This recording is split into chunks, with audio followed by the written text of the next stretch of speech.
હોટલની આડમાં ચાલતું કૂટણખાનું ઝડપાયું. જહાંગીરપુરમાં ચાલતું હતું કૂટણખાનું. તેલ અલાવ સહિત 5 ગ્રાહક અને 4 સંચાલક પકડાયા. એન્ટી હ્યુમન સેલની કાર્યવાહી અગાઉ પણ પકડાઈ ચૂક્યું છે. કૂટણખાનું જહાંગીરપુરા પોલીસ સ્ટેશનની હદમાં ચાલતું હતું કૂટણખાનું. છેલ્લા 2-3 દિવસથી એવી માહિતી મળી હતી.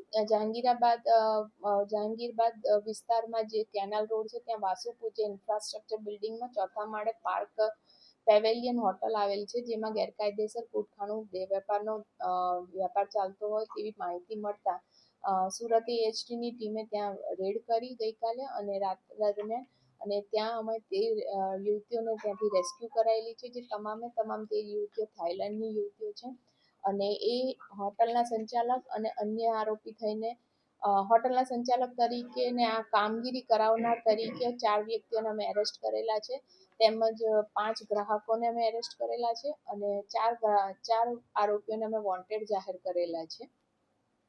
કેટલી યુવતીઓ ઝડપાઈ છે? 13 યુવતીઓ ઝડપાઈ છે.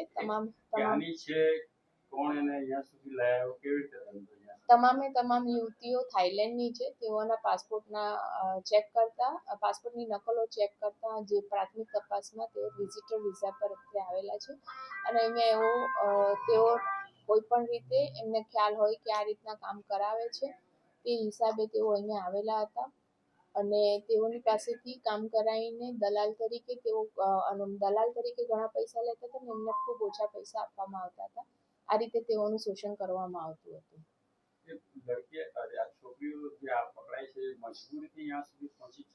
તપાસ હજી એનું ચાલુ છે કે થાઈલેન્ડની છોકરીઓ છે એટલે અહીંયા કઈ રીતના આવે છે, તમામ વિઝિટર વિઝામાં આવેલ છે તેવું પ્રાથમિક તપાસમાં જણાવેલ છે.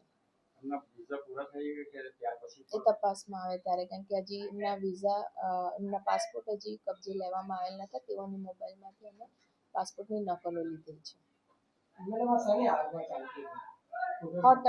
હોટલની યાર્ડમાં ચાલતું હતું. પાર્ક પેવેલિયન હોટલ ને ઓયોનું એક બોર્ડ બહાર માંડેલું હોય. જે પણ ગુનાહિત કબજે કરવાનો હોય છે હોટલમાં રહેવા અને તમામ છોકરીઓ 13 યુવતીઓ ત્યાંથી જ અમને મળેલી છે અને શરૂઆતમાં રેડ કરવા જતા ને અમે બોગસ ગ્રાહક મોકલતા આવો એ હોટલના દરવાજા ખોલેલા નતા અને અમારે બળજબરીપૂર્વક એમાં એન્ટ્રી કરવી પડે છે.